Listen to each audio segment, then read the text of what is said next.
It's a lot of fun to be in the Swiss Alps and to meet all the people that we usually only meet virtually on video conferences. It's actually the third year now we're doing passion projects. We're an open source software, so the software is free and open to everyone. Everyone can make changes if a feature is missing. He or she can develop it themselves. And that's basically the idea behind our passion project, that we are working with the software ourselves almost every day, and we know best what is missing. We take the ideas from the team. Everyone is allowed to work 2 weeks on a project that he or she feels passionate about. So that really is the spirit of the Passion Week, just to improve the software with their own ideas that usually don't make it to the regular roadmap. And now everyone's just working on own ideas.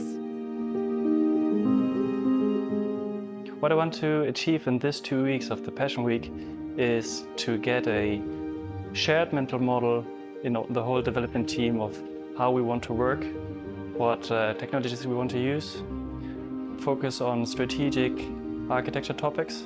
My passion is environment, so I'm working on developing an ESG concept. I'm currently working on an open project here. It's a command line interface.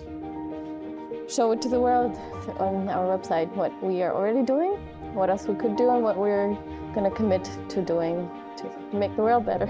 It's a so-called time machine feature. Right now, OpenProject allows users to create backups, but they can't via the user interface.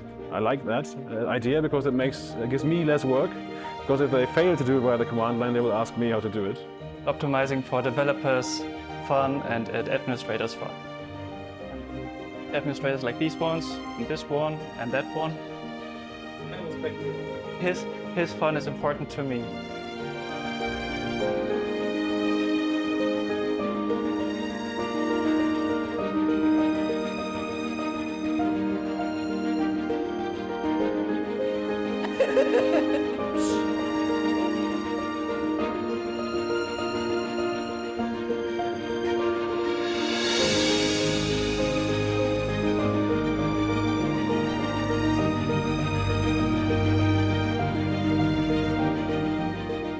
I want to see developers smile when working on OpenProject. The why of OpenProject is to enable project teams to achieve great things together for the good of society.